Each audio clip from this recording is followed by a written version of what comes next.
Namaste. A couple of days ago, a friend of mine, in some casual conversation, mentioned something really interesting, little thing, which many of us say. She said, you know, 2025 has really gone past really very fast. We are already almost in September and have only 4 months of the year left. It's been really, it's just gone past in a blur. And it struck me that this is a statement we often make, many of us make. And sometimes it's about the year, sometimes it's about the week that went by, the month, whatever, right? We have sometimes feel that time is going by much faster than before, right? And so it's useful to, I was thinking about that. I was trying to sort of get a sense of why that comment comes up quite often. And the interesting thing is that the Indic system, from which I come, has a really interesting take on the underlying dynamics of why this happens. So let's get into that, explore that a little bit. Of course, in the Western system, also there is some explanation for why we feel this, right? Why do we feel that time has gone by very fast? One of the reasons is that one of the reasons, for example, in the Western knowledge, is that, especially it's a psychological explanation, which says that every year is a lesser proportion of our overall life lived. So if you're 50 years old, 1 year is, 1/50th of the lifetime, which is really 2%.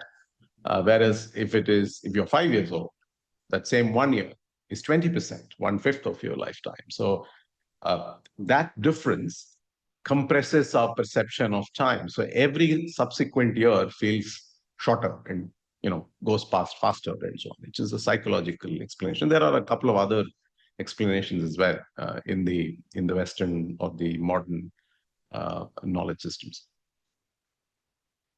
The Indic system looks at it from a slightly different place, slightly more nuanced place. First of all, in the Indic system, time itself is not the point. Time is seen as a measure of something else, a measure of change. The change is what is happening, and time is simply its measure. So we know this, right? We know this, that, for example, the day is the time it takes, or the change that happens when the Earth completes a rotation around its own axis.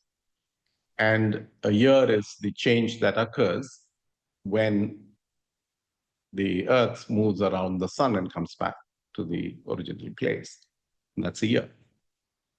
So that change is measured in the idea of time. Now that's actually represented by a Sanskrit word called kala. Kala represents both change, which is the thing, and time, which is its measure. The time being therefore just an intellectual abstraction, and change being the real thing. Now, what happens as we go through life is that there's also the change that happens in our immediate environment, right? So there's that larger change of the Earth going around itself and then going around the sun. And then there is all the stuff that happens around us, an individual. And one of the things that happens to us is that we react a lot to the stuff that's happening around us. So much so that our mind is dissipated in all of the change that's happening around us.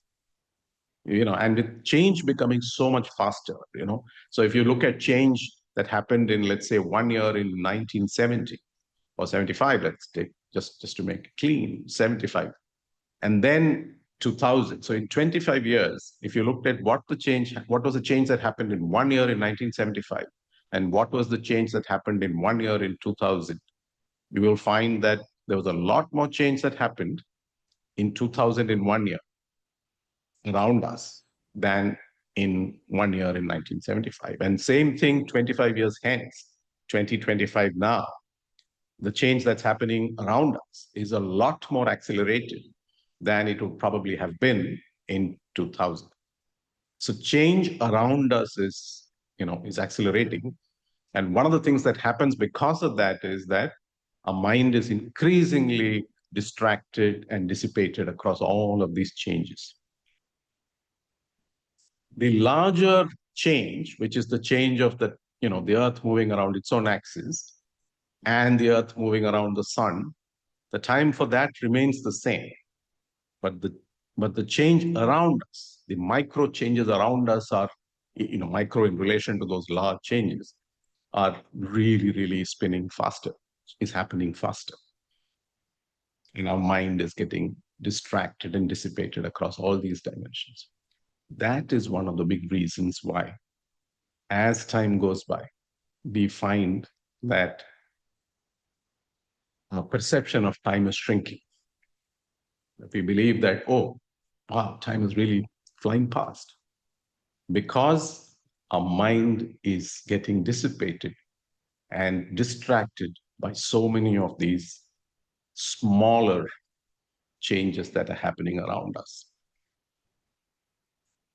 So what can we do about that? The Indic system is actually very says that you should do something about it, and that it's a fairly simple thing to do. It says, if you want to remain calm and to get yourself not distracted by this and to have this by all the immediate changes that are happening, and to therefore have a more coherent sense of change and therefore of time, not to have this feeling of every year and every month and every week being rushed, you need to get to a place of where your mind is centered.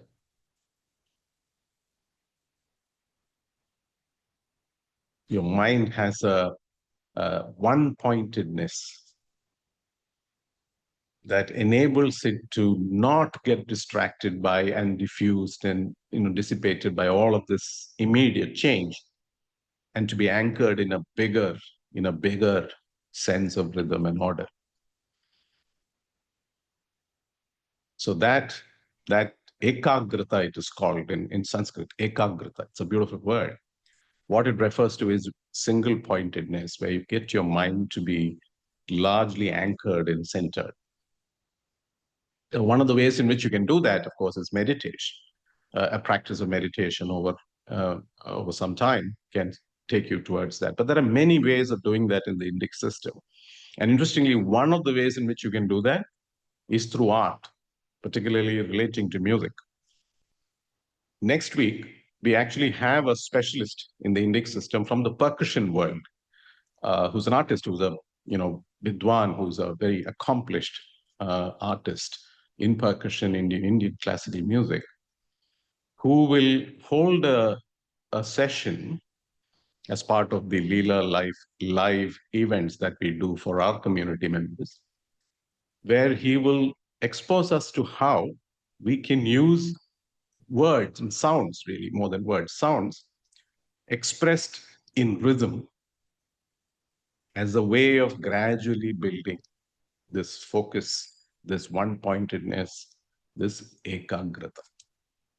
One of the wonderful things that will happen to people who practice that sense of one-pointedness is that you will feel far less hostage to all of the events and the changes that are immediately happening around us, and have that space to sit back and observe that calmly and still be yoked to the larger movement and the larger changes, which are much more cosmic. Makes you very calm, makes you a great navigator of change.